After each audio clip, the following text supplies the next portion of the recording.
Selamat sore semuanya. Sore Bu. Ya, kita ketemu lagi di hari ini pada pertemuan 9 mata kuliah e-bisnis. Harusnya hari ini kita akan kuliah value chain atau rantai nilai, tetapi sebelum masuk ke kuliah, saya akan membahas tentang UTS yang sudah kita lakukan 2 minggu yang lalu. Minggu yang lalu saya bilang saya belum selesai mengoreksi, nah saat ini saya sudah selesai. Dan Anda bisa melihat nilai Anda langsung pada SPON. Udah ada yang melihat ya pasti ya. Cuman nih saya nggak tahu ini yang submitnya hanya 32. Siapa yang tidak submit saya tidak tahu ya. Saya nggak ngecek satu persatu. Atau mungkin 33 partisipannya itu termasuk saya kali ya. Coba saya lihat dulu. Oh, seharusnya 34. Tambah saya dikurangi saya 33. Nah ini yang submit hanya 32. Jadi memang kurang satu ya. Saya tidak tahu siapa yang nggak ikut. Atau ada yang kemarin merasa mengirimkan email atau lewat yang lain? Udah nggak?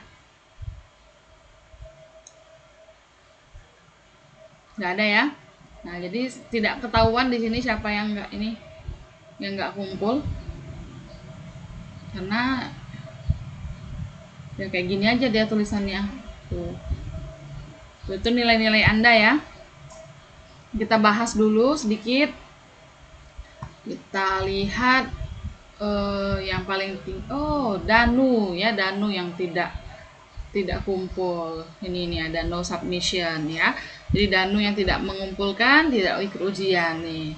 No submission ya, artinya udah kejawab tadi mengapa kurang satu.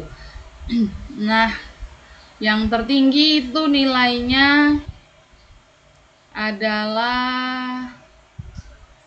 Ellen ya, Ellen nilainya 100, Gunawan juga 100, Gunawan Muhammad Tanzuri. Nah, kita lihat soalnya dan jawaban mereka ini. Soalnya tempo hari adalah ini. Nah, ini soalnya ya. Yang pertama, tuliskan, jelaskan, dan berikan masing-masing satu contoh aplikasinya. Contoh aplikasi ya, bukan contoh yang nggak ada hubungan sama aplikasi, tapi benar-benar aplikasi. Dari 3 jenis e-commerce berdasarkan pelaku. Ya, ada yang salah nih, ada yang bukan berdasarkan pelaku, tapi berdasarkan produk yang dijual. Jadi pertanyaannya itu berdasarkan pelaku yang terdapat di dalamnya. Kemudian nomor 2, terdapat 14 jenis layanan umum. Yang ditanya adalah cross-sell dan upsell, itu 2 hal.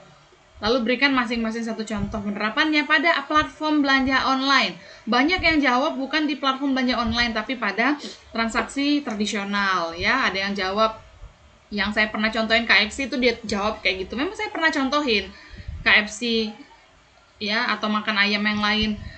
Tapi itu contoh yang tidak ada hubungannya sama belanja online. Itu transaksi konvensional, transaksi biasa ya, manual, tidak online, offline. Nah, kemudian saya juga kemarin contohin juga, selain yang offline, saya contohin juga yang online-nya. Nah, kenapa yang Anda tuliskan di jawaban ujiannya adalah yang contoh yang offline? Padahal pertanyaannya di sini, contoh pada sebuah platform belanja online.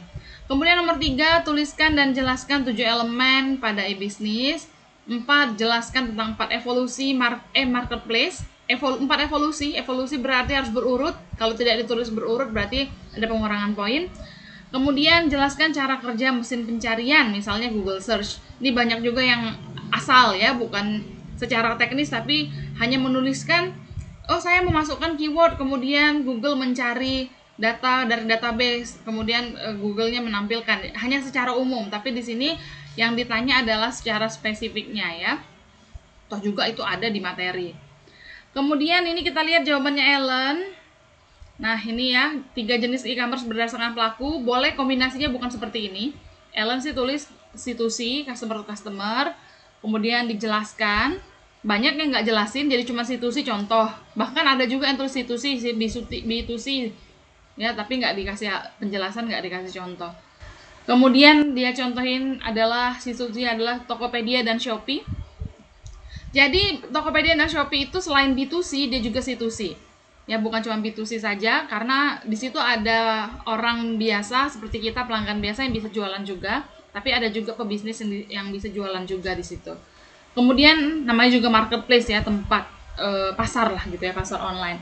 Kemudian B2C, dia contohin tiket.com, Traveloka, dan lain-lain. Kemudian G2C, government to citizen, dia contohin adalah pajak online. Nah, ini benar ya. Kemudian yang cross sell, upsell tadi, ini benar, cross sell adalah penawaran variasi ya, tapi lebih tepatnya bukan penawaran variasi, tetapi memberikan tawaran dari, ini saya harusnya nggak 100 nih kamu nih, Ellen. Ngelihat jawabanmu kayak gini nih. Ya, di sini kamu tertulis 100 ya. Untung saya udah ini ya. Nggak, harusnya sih bukan sekedar variasi produk, tetapi menawarkan produk pelengkap. Itu namanya cross sell. Ya. Jadi cross sell adalah penawaran produk pelengkap. Coba kita lihat yang Ellen ini ya. Mengapa saya benerin ya dia ya. Nah, ini ya, harusnya sih nggak dibenerin nih, Len. Harusnya ini salah nih. Karena bukan cuma menawarkan variasi saja nih. Tuh, ini kan tadi kan. Nih. Tuh, menawarkan variasi. Harusnya bukan, tetapi memberikan penawaran produk pelengkap dari produk yang ada. Ya, bukan cuma sekedar variasi saja. Nah, tapi dia contohnya oke, dia contohnya benar ya. Apakah Anda ini ingin tambah masker dengan harga ini? Oke lah. Dia tapi di marketplace. Oke. Kemudian upsell, menawarkan versi terbaik. Ya, artinya sebenarnya bukan versi terbaik saja, tetapi yang lebih tinggi. Baik itu dari segi harga, kualitas, ataupun kebaruannya, dia yang paling baru. Nah, itu upsell. Pokoknya dia dinaikkan. Ini contohnya dia apa nih?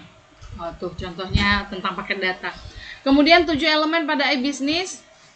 Kita buka yang aslinya aja, susah ngeliat itu. 7 elemen pada e-business. Yang pertama adalah kompetitif strategi, bisnis strategi, value chain, benar ya, employee, customer, market segment, business unit, dan semuanya harus dijelaskan. Kemudian nomor 4, evolusi marketplace harus dibuat terurut. Yang pertama adalah commodity exchange, yang kedua value added service, yang ketiga adalah knowledge network, kemudian yang keempat adalah value trust network. Ini harus terurut ya, 1, 2, 3, 4, nggak boleh dibalik-balik. Namanya juga evolusi. Kemudian nomor 5, cara kerja mesin pencarian. Nah, ini yang diminta. 1, crawling, perayapan, 2, indexing, 3, processing, yang keempatnya calculating relevansi, yang kelimanya retrieving result, dan dijelaskan. Itu ya jawaban UTS-nya. Tapi tadi ternyata Ellen ada satu salah, yang cross sell tadi. Bukan salah sih, kurang tepat ya. Nah, kemudian kita lanjut ke materi hari ini. Oh ya, sampai sini ada pertanyaan nggak? Atau ada yang mau protes UTS?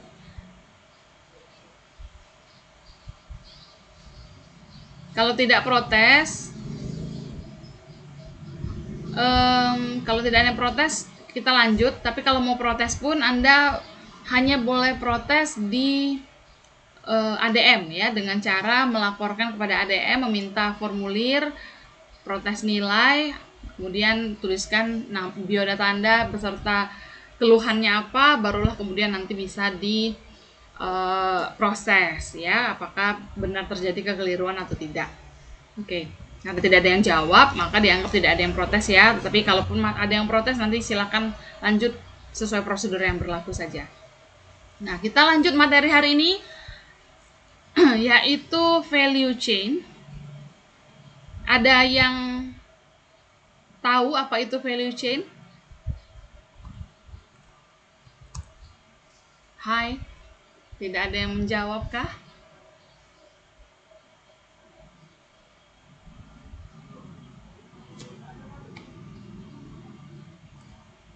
Ada yang tahu value chain itu apa?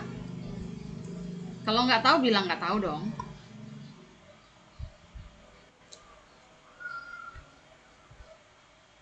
Hai, kenapa tidak ada suara? Rantai nilai, Bu. Itu ininya ya, panjangannya atau bahasa Indonesia ya. Oke, jadi value chain itu adalah rantai nilai. Mengapa disebut rantai? Karena dia saling kait.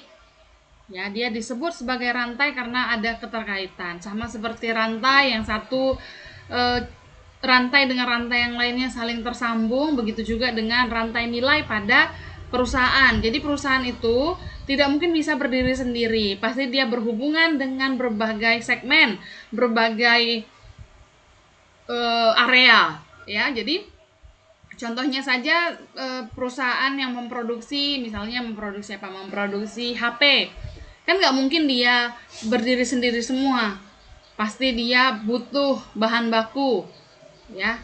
Mungkin dia juga, kalau kamu perhatikan HP-HP itu, mereka itu merakit, ya. Sedangkan kayak prosesornya, kemudian RAM-nya, kemudian memorinya, dan lain-lain, kameranya, speakernya, itu memiliki brand-brand yang lain, bukan brand dia. Artinya dia itu merakit, ya, merakit dari komponen-komponen yang dia beli.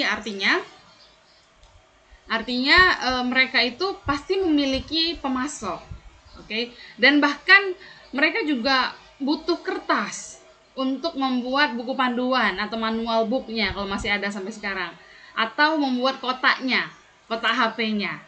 Kan nggak mungkin lah dia berdiri sendiri. Oh, dia yang dari awal dia semuanya, ya, buat layarnya dia, buat kameranya dia, sampai ke buat kemasannya dia, kan nggak, kan, ya. Pasti dia membutuhkan rekanan. Nah, setelah dia butuh sumber bahan bakunya, kemudian dia proses buat sampai nanti ada sebuah HP, kemudian di dalam kotak sudah. Nah, HP di dalam kotak itu tidak bisa mencari pembelinya sendiri, ya. Nggak mungkin dia bisa dari pabrik langsung jalan terbang ke pembeli, ke tangan Anda masing-masing, tidak mungkin. Pasti butuh yang mengantarkan, ekspedisi. Kemudian butuh yang memasarkan, marketing, atau mungkin reseller, agen-agen, ya, atau importir, eksportir. Nah, dia butuh itu. Nah, kemudian setelah sampai pun ke agen-agennya, dia juga butuh toko-toko lah, segala macam. Ya, jadi banyak sekali yang berkaitan. Itu kalau yang produknya HP. Itu produknya lumayan ribet.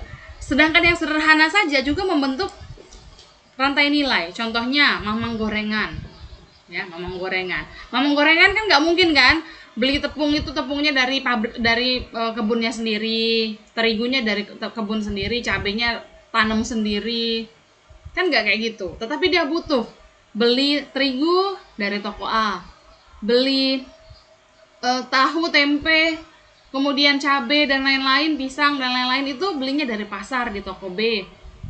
Nah, itu saja, hanya mamang gorengan saja dia butuh rekanan-rekanan, ya, di sekitarnya yang membantu dia untuk memproduksi gorengan.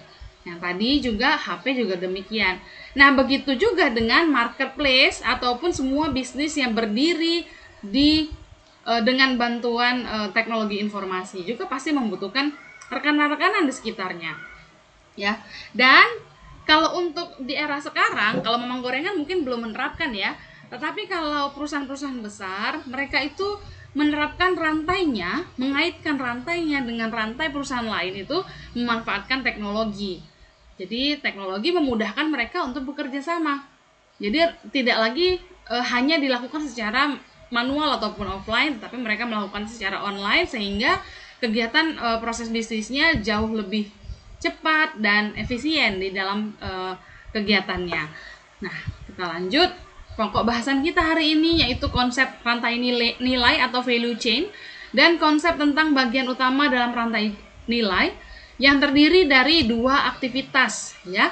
Jadi aktivitas di value chain itu ada dua. Yang pertama aktivitas utama, yang kedua aktivitas pendukung, ya, primary activities dan support activities. Ini 7 elemen utama dalam e-business. Jadi selain value chain, ada elemen-elemen lain yang ada. Nah, ini yang sudah kita keluarkan kemarin sebagai soal UTS yang barusan kita bahas tadi. Salah satunya adalah value chain, ya. Jadi ada yang namanya competitive strategy, ya, tadi udah dibahas, ya, di ujian di UTS. Kemudian ada yang namanya business strategy. Kemudian ada yang namanya value chain.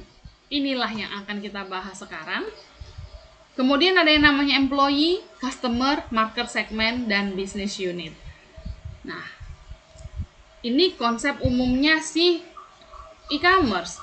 Yang pertama ada halaman depannya ya, site builder, pembangun situsnya. Kemudian ada developernya. Kemudian ada marketing dan pemasarannya. Kemudian ada bagian big data analitiknya untuk menganalisis data. Dan ada CS. Nah, kemudian ke depan di tengah-tengah ada bagian transaksi. Ya, di sini adalah aplikasi-aplikasi yang ditampilkan ke pelanggan. Ya, ini shopping cart ya atau keranjang belanja ya, aplikasi keranjang belanja. Ini juga melibatkan gerbang pembayaran dan keamanan ya. Kemudian yang terakhir adalah delivery atau pengiriman. Jadi setelah website dibuat, aplikasi dibuat, di-develop, maka ada antarmukanya kepada pelanggan, baru kemudian si produk itu dikirimkan kepada pelanggan, diterima pelanggan. Nah, ini konsep value chain dalam e-business. Ya. Jadi, di dalam e-business itu banyak sekali yang terlibat. Misal, ini contoh di sebuah perusahaan, ini saya lupa ini apa, entah ini apa ini ya, pokoknya ini sebuah perusahaan besar, saya lupa, saya nggak cantumin pula namanya apa. Nah, jadi value chain-nya kita lihat, yang pertama source atau sumber dayanya. Sumber dayanya ternyata ada di berbagai belahan negara, yaitu Amerika, China, kemudian beberapa negara Asia, dan Eropa. Artinya mereka mengambil sumber dayanya dari banyak negara ya. Setidaknya ada Amerika dan China, kemudian beberapa negara Asia, kemudian Eropa. Nah, ini bagian sumber dayanya, dan ternyata pabriknya adanya di Cina. Manufacturingnya, pabriknya ada di Cina. Jadi produk-produk ini dikumpulkan di Cina, dirakit, dibuat di Cina. Kemudian gudangnya ada lagi terpisah, perusahaan yang berbeda. Ya, setelah dibuat di Cina, maka dikirimkan ke bagian gudangnya menggunakan UPS atau FedEx. Ya, kemudian ada gudang di California juga. Nah, yang melalui yang dikirimkan pakai UPS atau FedEx ini merupakan online store, sedangkan yang ditaruh di California ini merupakan retail store, direct sales force, dan wholesaler, retailer, network, dan carrier. Nah, kemudian ini bagian distribusi. Kemudian bagian pengembalian, yaitu melibatkan garansi, jaminan uang kembali, ya, reuse program. Nah, artinya ini semua nih dari mulai sourcing, manufacturing, warehousing, distribution, dan return, ini semua pasti adalah kegiatan yang sangat ribet dan melibatkan banyak pihak. Ya, dari 5 kegiatan ini pasti banyak sekali pihak di dalamnya. Perusahaan-perusahaan yang lain, baik itu perusahaan dia sendiri, anak-anaknya, ataupun perusahaan yang benar-benar dari luar, banyak yang terlibat. Nah, itulah yang dinamakan dengan rantai nilai, saling berkaitan. Jadi, antara perusahaan yang memproduksi, yang memanufaktur, pabrik, dengan gudang itu berkaitan, berhubungan. Ya, mereka saling membutuhkan. Dengan pihak distributor juga membutuhkan. Dengan pihak pemasaran juga membutuhkan. Oke. Nah, jadi masing-masing perusahaan itu saling membutuhkan sehingga membentuk satu proses bisnis yang padu, kemudian jalan operasionalnya baik. Nah, dengan adanya teknologi informasi, kegiatan rantai nilai yang dilakukan atau dikerjakan oleh perusahaan akan semakin mudah untuk dilakukan. Makanya kita belajar di dalam e-business, kita juga pelajari value chain, karena memang itu merupakan elemen penting di dalam di dalam e-business selain 6 elemen yang lain, karena ada 7 tadi ya. Nah, ini sama, ini konsepnya dalam bisnis. Jadi bisa kita lihat kalau yang ini konsepnya melibatkan supplier, distribution center atau pusat distribusi, kemudian toko-toko, dan customer. Customer itu ada yang beli sendiri, direct buy, ada yang pick up from store. Jadi di celana Bentar ya. Apa nak? Nah, jadi ini konsepnya tadi, konsepnya si value chain dalam e-business ya. Jadi melibatkan banyak perusahaan. Kalau di sini terlihat adalah supplier atau pemasok, kemudian pusat distribusi, toko-toko, dan customer.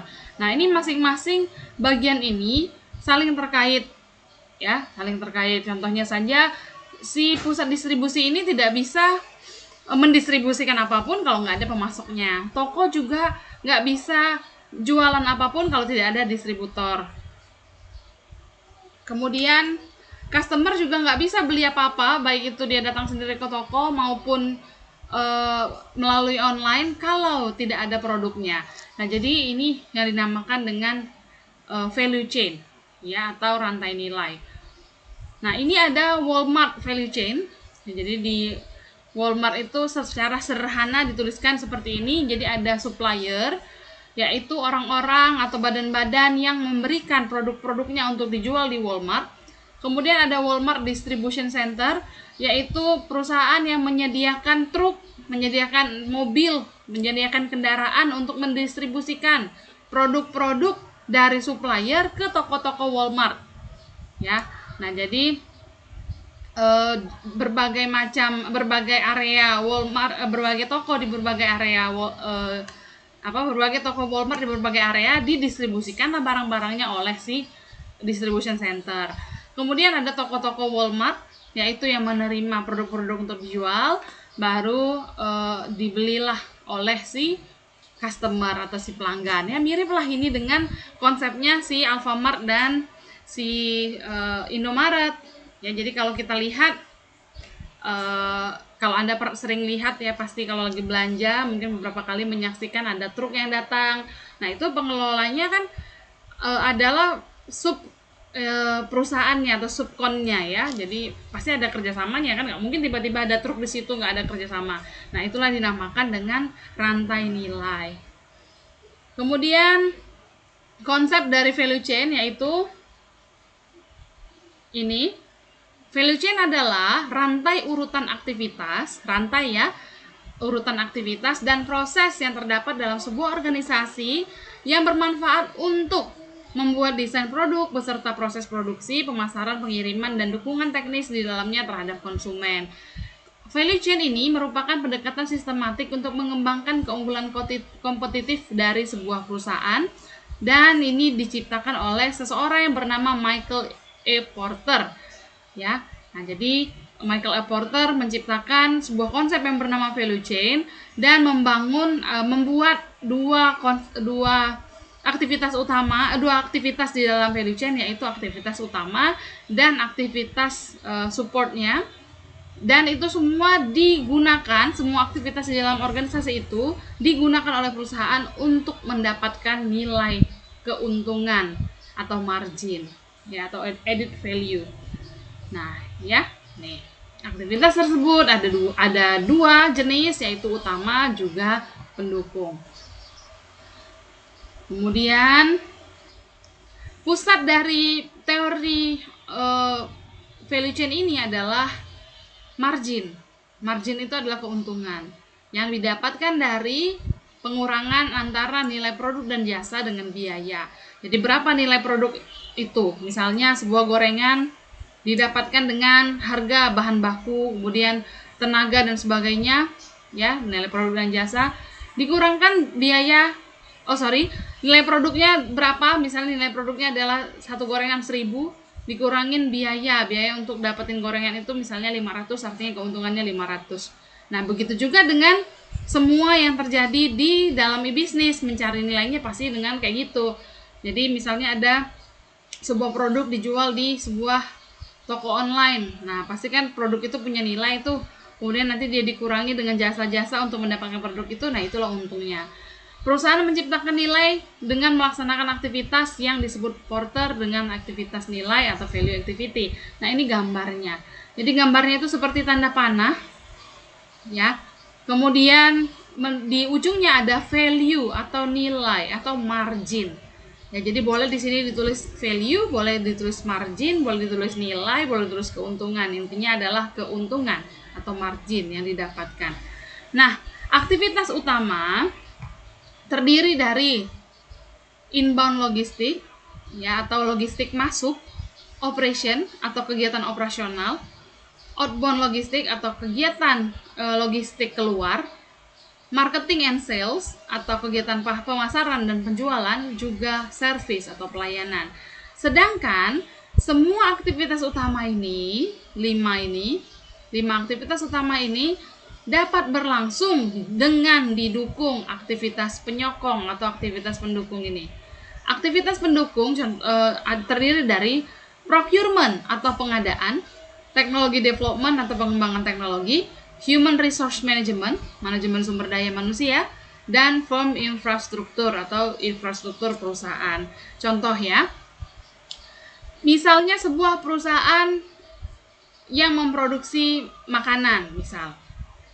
Kemudian ada inbound logistik. Inbound logistik atau logistik masuknya, salah satunya adalah pasti bahan bakunya. Bahan baku, bahan kemasan, itu semuanya pasti inbound logistik. Nah, agar kemasannya datang, bahan bakunya datang, dibutuhkan yang ini. Ya, contoh, procurement. Dibutuhkan kegiatan pengadaan bahan baku supaya bahan baku ini bisa masuk. Tidak bisa bahan baku itu tiba-tiba datang, muncul di pabrik, tinggal diolah, kalau tidak ada procurement sebelumnya. Dan kegiatan procurement ini, pengadaan ini, bukan tiba-tiba langsung ada, tetapi diajukan dulu. Biasanya bagian-bagian terkait yang akan melakukan pengajuan, kemudian disetujui oleh pihak-pihak yang berwenangnya, barulah kemudian terjadi pengiriman, masuklah barang di sini. Kemudian hal itu juga bisa disokong atau didukung dengan pengembangan teknologi. Contoh, untuk memudahkan kegiatan barang masuk, dibutuhkan sebuah aplikasi, ya, teknologi, sebuah aplikasi yang memudahkan pemesanan kepada supplier. Begitu. Kemudian untuk melakukan kegiatan inbound logistik atau logistik masuk, jadi bahan baku tadi supaya dia bisa masuk, dibutuhkan karyawan. Karyawan itu sebelumnya sudah direkrut, bukan tiba-tiba karyawannya ada datang.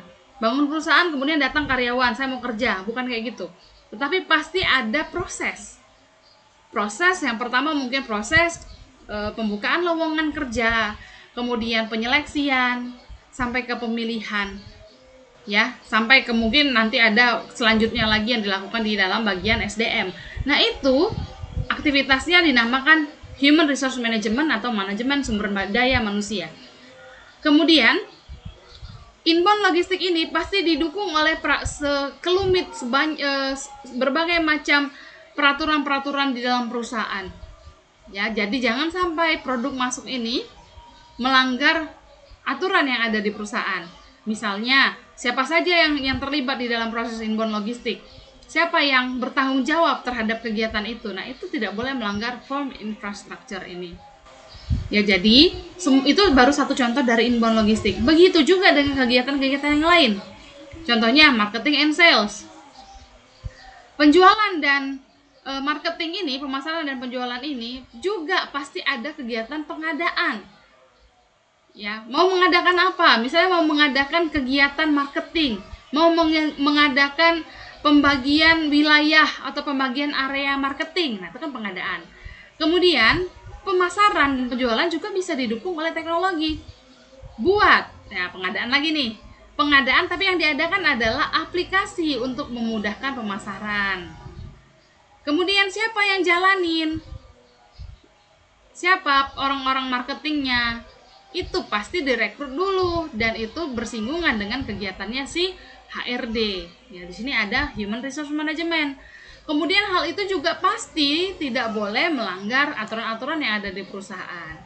Begitu ya, sesederhana itu sebenarnya. Tetapi ini sangat luas ya. Ini semuanya ada di dalam perusahaan. Perusahaan apapun itu ya. Jadi ini bukan hanya bisa diterapkan di perusahaan besar, perusahaan kecil juga bisa. Nah, kemudian ini contoh penerapan value chain. Sebenarnya tadi sudah saya ceritain lisan, tapi ini ada contohnya lagi. Contohnya adalah nih, Kalau dia dibalik ya, nih sama aja ya. Kalau tadi ini primary activity-nya di atas, di sini primary activity-nya di bawah. Ya, kok boleh kayak itu, Bu? Ya boleh, nggak masalah. Yang penting ada 5 primary activity, ada 5 support activity yang berdasarkan teorinya Michael A. Porter.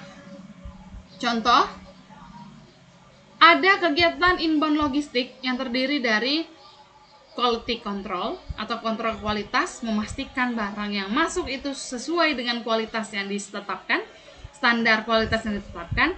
Jadi nggak boleh ada barang-barang yang tidak lolos dari quality control atau QC. Kemudian receiving atau penerimaan. Kemudian raw material control atau kontrol dari material-material atau bahan baku mentah. Kemudian kegiatan operationnya adalah manufacturing atau pembuatan ya, pabrik, ini dari fabrikasi. Kemudian packaging atau pengemasan. Kemudian kontrol produksi. Kemudian ada quality control juga di sini. Ada maintenance. Kemudian outbound logistiknya adalah finishing goods ya, finishing dari produk-produknya, kemudian sampai ke delivery dan invoicing dan lain-lain. Kemudian sales and marketingnya contohnya adalah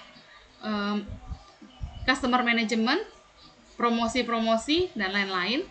Dan servicingnya contohnya adalah memberikan garansi, edukasi dan lain-lain. Kemudian contoh kegiatan pendukungnya adalah segala urusan legal, hukum, accounting, ya, perhitungan keuangan, dan manajemen keuangan.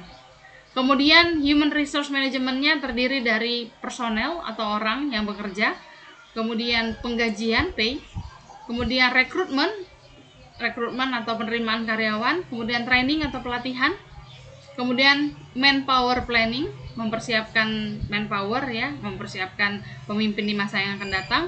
Kemudian product and technology development-nya terdiri dari desain proses dan produk, desain proses dan desain produk. Kemudian ada production engineering, ada test market atau tes pasar, dan ada research and development. Dari bagian procurement-nya ada supplier management, funding, pendanaan, ada subcontracting, dan specification. Nah, itu contoh. Ini contoh yang lain. Ya, ini nggak perlulah saya bacakan satu persatu karena ini nggak bisa dijelaskan juga ya. Maksudnya itu ya cuma dibaca aja. Silakan Anda baca masing-masing dari tempat Anda masing-masing nanti ya. Ini contoh, jadi ada beberapa contoh. Nah, apa yang dikatakan dengan aktivitas utama? Aktivitas utama adalah aktivitas yang menjadi momoknya si perusahaan tersebut, ya, yang merupakan aktivitas yang penting di dalam mengembangkan keunggulan kompetitifnya perusahaan. Kalau nggak ada aktivitas utama, maka tidak bisa perusahaan itu dikatakan beroperasi. Jadi dia bisa beroperasi itu karena ada aktivitas-aktivitas utama yang menjadikan dia mencapai keuntungan-keuntungan dan menjadikan nilai kompetitifnya dibandingkan dengan perusahaan lain. Kemudian aktivitas pendukung adalah aktivitas tambahan agar aktivitas utama yang sudah dijelaskan di atas itu bisa berlangsung. Ya, jadi itu aktivitas pendukung. Nah, contoh kalau yang tidak ada hubungannya dengan bisnis sama sekali, misalnya kalau ditanya makan apa, misalnya, mau masak apa? Mau masak apa aja ya? Mau masak apa? Mau masak nasi goreng misalnya. Nah, mau masak nasi goreng itu ternyata banyak banyak komplemennya, banyak pelengkapnya. Jadi bukan cuma nasi goreng aja yang dimasak, tapi ada telur goreng, ada kerupuk, ada acar, ya, dan lain-lain, supaya nasi goreng tadi lengkap. Tetapi aktivitas utamanya aktivitas memasak nasi goreng, aktivitas pendukungnya menggoreng kerupuk, menggoreng telur, membuat acar, membuat sambal. Oke, nah jadi itu yang tidak ada hubungannya dengan bisnis sama sekali ya, hanya kegiatan sehari-hari. Tetapi kalau yang berhubungan dengan bisnis ya itu kayak tadi contohnya ini. Aktivitas utamanya adalah memasukkan barang, produk ke dalam inbound logistik, produk masuk, barang masuk, logistik masuk. Operasional. Kemudian logistik keluar. Kemudian pemasaran. penjualan, dan pelayanan kepada pelanggan. Nah, aktivitas pendukungnya adalah infrastruktur perusahaan, human resource management, teknologi development, dan pengadaan. Bentar ya. Nah, jadi itu contoh penerapannya. Kemudian, ini penjelasan dari aktivitas-aktivitas itu ada di sini. Ya, inbound logistik itu adalah aktivitas menerima, menyimpan, mengontrol inventaris, dan jadwal pengiriman dari logistik yang masuk. Kemudian berhubungan dengan penerimaan bahan baku. Sedangkan aktivitas operation adalah berhubungan dengan produksi. Logistik keluar berhubungan dengan distribusi. Sales and marketing berhubungan dengan setiap proses penjualan dan pemasaran agar si produk bisa sampai ke tangan pelanggan. Servicing adalah berhubungan dengan proses pelayanan kepada pelanggan. Nah, jadi ini aktivitas utamanya. Sedangkan aktivitas pendukungnya ada firm infrastructure. Ya, firm infrastructure berhubungan dengan infrastruktur perusahaan yang membuat perusahaan itu bisa berdiri. Tapi ini bukan gedung maksudnya ya, tetapi peraturan-peraturannya. Contohnya izin, ya, perencanaan keuangan, analisis keuangan, laporan pajak, akuntansi, proses audit. Nah, itu ya. Kemudian human resource management terkait berhubungan dengan aktivitas yang mengurusi SDM. Contohnya rekrutmen. Setelah direkrut, training atau pelatihan. Kemudian gaji dan lain-lain, cuti, reward. Mungkin ada punishment atau hukuman dan lain-lain yang berhubungan dengan manajemen sumber daya manusia. Kemudian product and technology development berhubungan dengan pengembangan teknologi yang dilakukan oleh perusahaan tersebut. Oke. Procurement berhubungan dengan hal-hal yang mau diadakan. Contohnya pemasok, ya, pasokan bahan baku, membeli sesuatu, membeli perangkat komputer, mengadakan aplikasi A, mengadakan aplikasi B, dan lain-lain. Yang penting mengadakan sesuatu, namanya juga procurement, ya, pengadaan. Oke, itu aktivitas pendukung. Sampai di sini ada pertanyaan?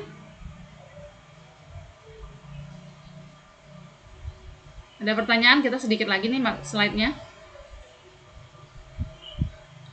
Hai, tidak ada ya. Nah, kemudian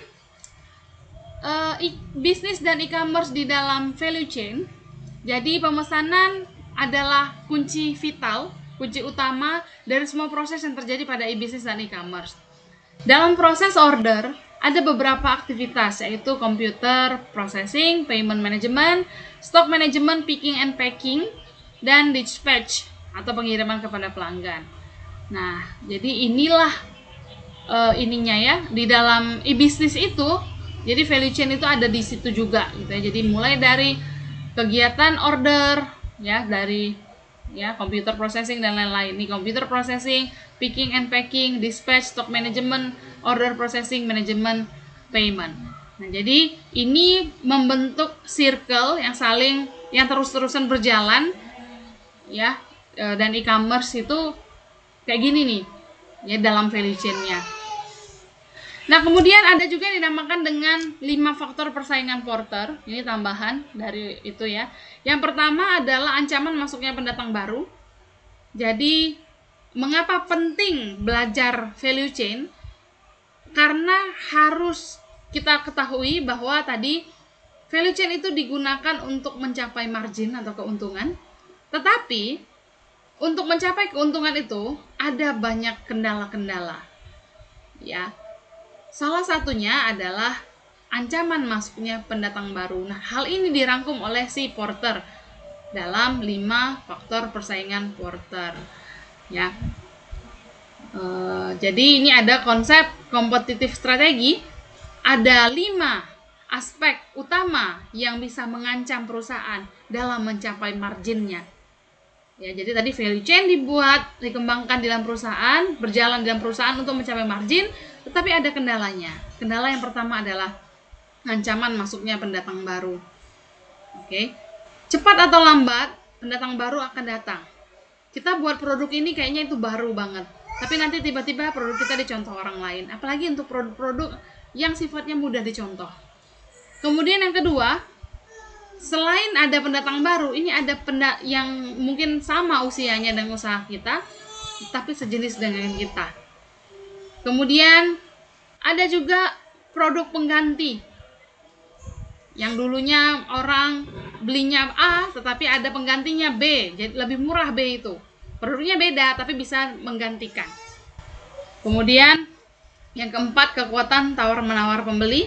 Jadi pembeli semakin kuat dalam menawar harga dan dia juga gampang mencari informasi melalui internet. Jadi nggak bisa lagi dianggap pelanggan itu adalah nggak tahu apa-apa.